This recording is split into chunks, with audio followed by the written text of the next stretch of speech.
देखिए 27 नंबर प्रश्न पर ध्यान दीजिए। 27 नंबर प्रश्न पर ध्यान दीजिए। और आप लोग जो YouTube पर देखकर पढ़ रहे हैं, जब बताते हैं तो सवाल सामने में होना चाहिए, तब समझ में आएगा। ठीक है, देखिए 27 नंबर प्रश्न पर ध्यान दीजिए। कहता है कि एक्स वाई जेड साझेदार हैं जो लाभों को 5-3-2 के अनुपात में विभाजित करते हैं। 1/1/2022 को उनका आर्थिक चिट्ठा जो है, स्थिति विवरण, जिस दिन वाई ने अवकाश ग्रहण किया है उसके अनुसार निम्नलिखित है। बैलेंस शीट जिसमें एक्स वाई जेड का पूंजी है, जनरल रिजर्व है, लायबिलिटी साइड में सन्ड्री क्रेडिटर और बिल्स पेबल। तो लायबिलिटी साइड में जो जनरल रिजर्व होता है ना, उसको साझेदार आपस में पुराने अनुपात में क्या कर लेते हैं, बांट लेते हैं। ठीक है, उसके बाद एसेट साइड में building, plant, machinery, investment, joint lab policy और डेटर, स्टॉक, कैश, इतना दिया हुआ है। फिर आगे है कि वाई अपने अंश का ख्याति एक्स और जेड को 8,000 और 4,000 में क्या कर देता है, बेच देता है। मतलब वाई जो रिटायर किया उसके हिस्से का जो गुडविल है वो है कुल मिलाकर 12,000, कुल मिलाकर, जिसमें उसने अपना हिस्सा जो छोड़ के रिटायर किया है वो एक्स और जेड लिया होगा। तो एक्स जो है वो 8,000 वाई को देता है और जेड 4,000 वाई को देता है। इसीलिए मैं कहता है कि वाई जो है अपना हिस्सा एक्स को 8,000 में बेचता है और जेड को 4,000 में बेचता है। मतलब अपना लाभ का हिस्सा छोड़ के दिया एक्स जेड को, और उससे गुडविल में अपना हिस्सा क्या किया, ले लिया। तो मतलब अपना हिस्सा गुडविल लिया और लाभ का हिस्सा छोड़ दिया उसके पक्ष में। ठीक है, उसके बाद राहतिये का 20%, भवन का 5% से 5,000 से बढ़ाना है। जॉइंट लैब पॉलिसी, बीमा कंपनी को 7,000 में समर्पित कर दिया। ठीक है, यानी एसेट साइड में जो जॉइंट लैब पॉलिसी है वो संपत्ति पक्ष में है, संपत्ति है। और जब हम LIC कंपनी जो है हमारा, इंश्योरेंस कंपनी जो है हमारा, हम उसको क्या किए, तो वो पॉलिसी को समर्पण कर दिए, समाप्त कर दिए। हम जो एग्रीमेंट बनाए थे वो एग्रीमेंट को समाप्त कर दिए। हमने 15,000 उसका प्रीमियम चुकाया था और हम उसको 7,000 में सरेंडर कर दिए। मतलब इंश्योरेंस कंपनी से 7,000 रुपया लिया, 7,000 रुपया लिया और 15,000 का LIC समाप्त कर लिया। तो यहाँ पर दो बातें हो जाती हैं, 7,000 रुपया हमको आ रहा है और 15,000 का चीज अगर हम 7,000 में ही बेच दिए तो 8,000 हमको लॉस लगा ना। तो वो 8,000 कहाँ जाएगा, रिवैल्यूएशन अकाउंट में जाएगा। ये बात ध्यान रखना है, समझ में आया। 15,000 का पॉलिसी 7,000 में सरेंडर कर दिया, दे दिया, तो 8,000 तो रिवैल्यूएशन में लॉस लगा हमको और 7,000 रुपया आया मेरे पास। अब बैलेंस शीट में जॉइंट लैब पॉलिसी नहीं रहेगा। आया बात समझ में, वो 7,000 रुपया बन जाएगा, तो वो रुपया में जुट जाएगा। उसके बाद विनियोग को 22,000 में बेच दिया। तो विनियोग था कितना का, वो देखिए, इन्वेस्टमेंट था 10,000 का, उसको हम 22,000 में बेच दिए, बेच दिया। तो 10,000 का इन्वेस्टमेंट 22,000 में बेचा तो 12,000 प्रॉफिट हुआ ना, तो वो रिवैल्यूएशन में जाएगा और इन्वेस्टमेंट अब बैलेंस शीट में नहीं रहेगा। और 22,000 रुपया से हमारा कैश बढ़ जाएगा, हमारा कैश क्या होगा, बढ़ जाएगा। आया बात समझ में। उसके बाद वाई को नगद भुगतान कर दिया गया। वाई जो रिटायर किया ना उसको नगद पेमेंट कर दिया गया, बात खत्म। उसके बाद कहता है कि रिवैल्यूएशन अकाउंट बनाइए, पूंजी खाता बनाइए और स्थिति विवरण बनाइए। तो देखिए इसमें वर्किंग नोट हमको करने की जरूरत नहीं है। Total goodwill of the firm कितना है, नहीं है, कोई नहीं। यहाँ 12,000 में उसने अपना हिस्सा बेच दिया, एक्स को 8,000 में दे दिया और वाई जेड को 4,000 में दे दिया। क्लियर है बात। तो यहाँ पर हमको कुछ नहीं वर्किंग नोट करना है, सीधे रिवैल्यूएशन अकाउंट से सवाल शुरू करेंगे। रिवैल्यूएशन अकाउंट,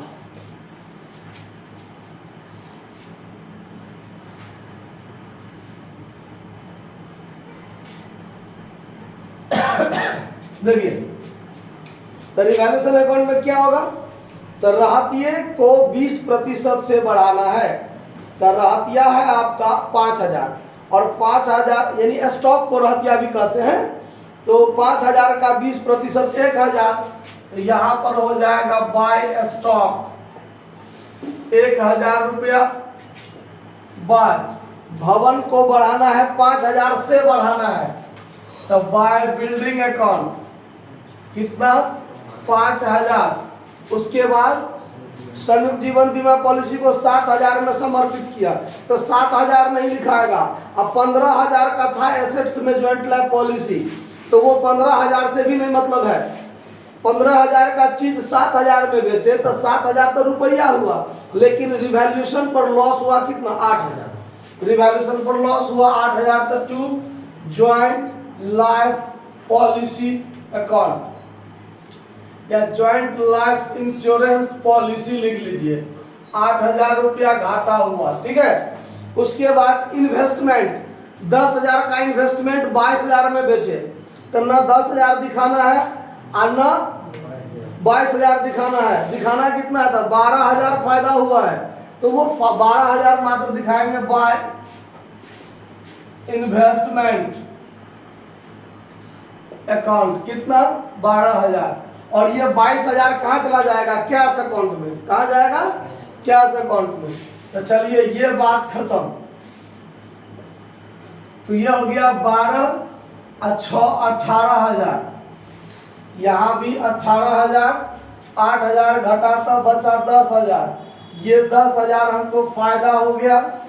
तो to all partners capital account profit, और इसको एक्स वाई और जेड आपस में क्या करेगा बांटेगा। तो लाभ बांटने का अनुपात है 5-3-2। तो 5-3-2 का मतलब हो गया 5000 ये लेगा, 3000 ये लेगा, 2000 ये लेगा, तो 10000 हो गया ना, बात खत्म। अब बनेगा रिटायरिंग और remaining partners capital account. Retiring partners capital account, ये वाई भाई साहब रिटायर्ड हुए हैं ना,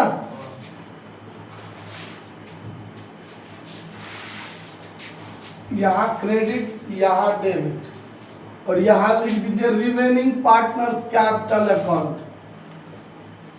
रिमेनिंग पार्टनर्स कैपिटल अकाउंट।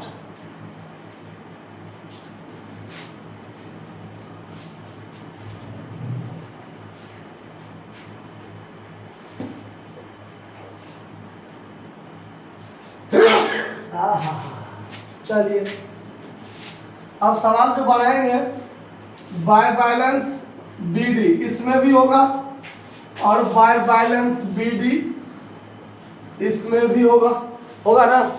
तो एक्स और जेड का जो बचा हुआ है, तो एक्स का है 30,000, जेड का है 20,000।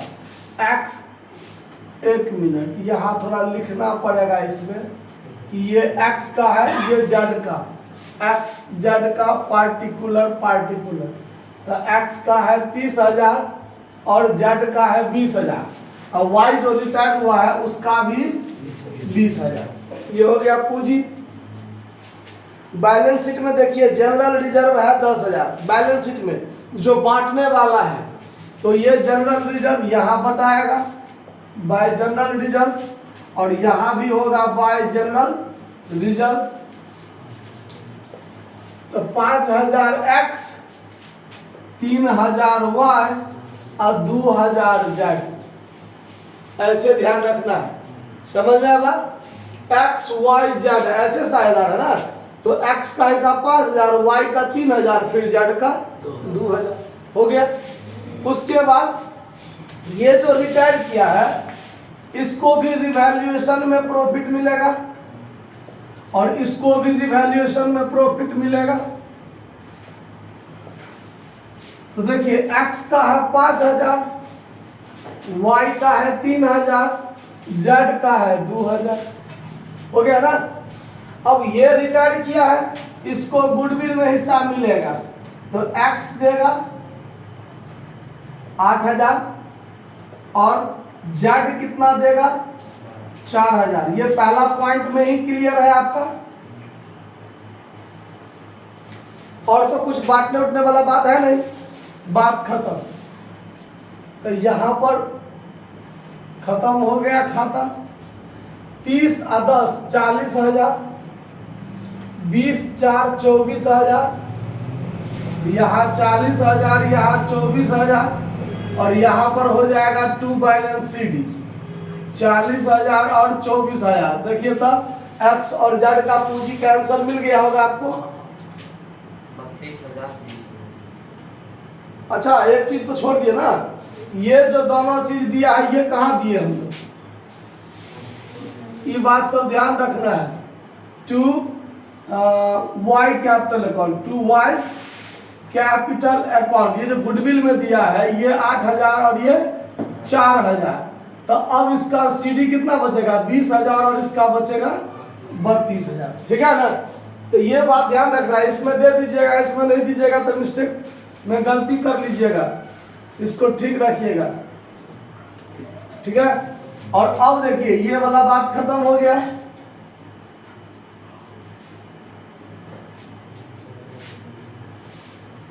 देखिए अब क्या करेंगे, अब इसको जोड़ेंगे तो 20 6 26 26 4 30 8 38,000, 38,000 का होगा। 20 6 26 4 30 8 38।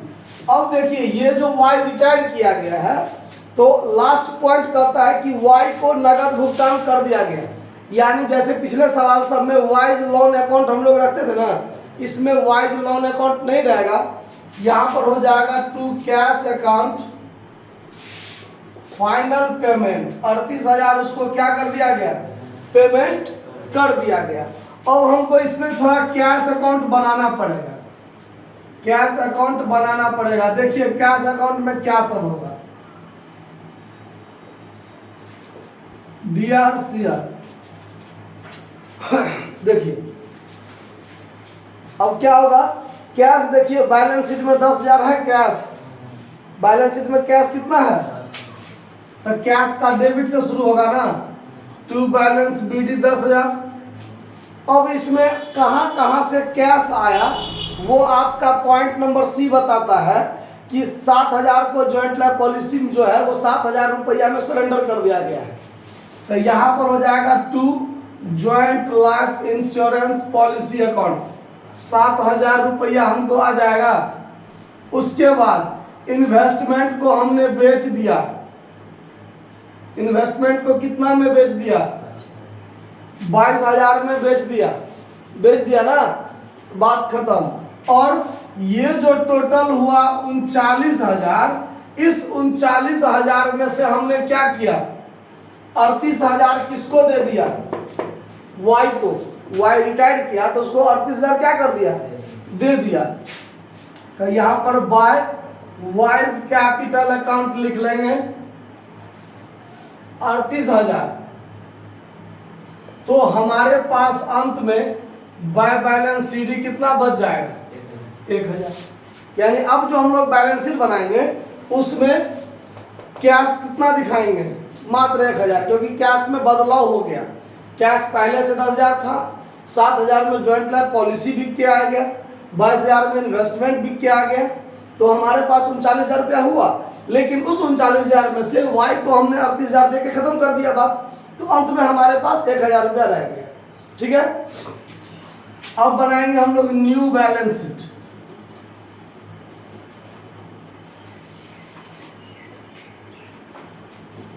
गर्मी के कारण माथा गर्म हो जाता है, बताइए। पंखा चलावेंगे तो दिक्कत हो जाएगा आवाज में। हाँ देखिए अब बैलेंस शीट जब बनाएंगे तो हमारे पुराने बैलेंस शीट में XYZ का पूंजी था, लेकिन अब पूंजी किसका रह जाएगा, सिर्फ और X और Z का रह जाएगा। तो यहाँ लिखेंगे कैपिटल X और Z का, X का 32,000 और Y का 20,000। तो पूंजी कुल मिलाकर कितना रह गया, 52,000 रह गया। उसके बाद जनरल रिजर्व तो बटा के खत्म हो गया। उसके बाद है सन्ड्री क्रेडिटर 7,000 का। तो सन्ड्री क्रेडिटर में किसी भी प्रकार का कोई परिवर्तन, तो 7,000 ये हो गया। और बिल्स पेबल 3,000 का, बिल्स पेबल में भी किसी प्रकार का परिवर्तन नहीं, 3,000। ठीक है। उसके बाद एसेट्स में आइए, बिल्डिंग था 25,000 का, बिल्डिंग कितना का था, 25,000 का था, और इसमें 5,000 का वृद्धि करना पड़ा, तो अब बिल्डिंग कितना का हो जाएगा, 30,000 का हो जाएगा ना। उसके बाद प्लांट एंड मशीनरी 15,000 का था, प्लांट एंड मशीनरी कितना का था, 15,000 का था। प्लांट एंड मशीनरी में किसी प्रकार का परिवर्तन नहीं हुआ है। इन्वेस्टमेंट 10,000 का था, वो बिक के खत्म हो गया, अब उसका चर्चा इसमें नहीं होगा। ज्वाइंट लाइफ पॉलिसी सरेंडर हो गया, समाप्त हो गया, उससे रुपया आ गया ना मेरा, आया, तो अब रुपया के रूप में वो काम करेगा, इसीलिए अब ये भी बैलेंस शीट में नहीं होगा। डेटर कितना है, 10,000, डेटर में कोई कमी वृद्धि नहीं हुआ है। डेटर में कितना का था, डेटर 15,000 का, डेटर कितना का है, 10,000, डेटर 10,000 लिख दिए। उसके बाद स्टॉक 5,000 का, स्टॉक 5,000 का था, 1,000 वृद्धि हुआ है, शायद 20% वृद्धि हुआ था ना, अब हो गया 6,000। और उसके बाद कैश, कैश पहले 10,000 था, बीच में बहुत सारा माथापच्ची हुआ, जब ज्वाइंट लाइफ पॉलिसी से आया, इन्वेस्टमेंट से आया, तो हमने इसका खाता जब खोल लिया है तो यहाँ पर वर्किंग नोट करके दिखाने की जरूरत नहीं है। 1,000 मेरे पास बचा है, बस 1,000 यहाँ लिख देंगे। समझ में आया बात। अब देखिए यहाँ पर इस साइड में हम लोग वाइज लोन अकाउंट लिखते, अगर पेमेंट नहीं करते तो यहाँ अगर हम वाइज लोन अकाउंट 38,000 लिखते तो ये कैश हमारा कितना हो जाता, 39,000 होता कि नहीं होता। 38,000 हम इसको पेमेंट नहीं करते तो हमारा यहाँ सीडी कितना रहता, 39,000 रहता, तो हम यहाँ भी 39,000 दिखाते कैश। लेकिन दोनों साइड बराबर होना है ना, तो इधर से वाइज लोन खत्म हो गया तो इधर से कैश खत्म हो गया, तो अब दोनों साइड क्या हो गया, बराबर हो गया। दोनों साइड को जोड़ दीजिए, ये हो गया 10, अब 52, तब 62,000 हो गया ना। इधर देखिए 30, 10 40, 10 50, 5 55, 6 61 है, 62,000, ये भी हो गया। सवाल बनकर आपका तैयार हो गया। किसी को कहीं दिक्कत नहीं है समझने में, नोट कर लीजिए।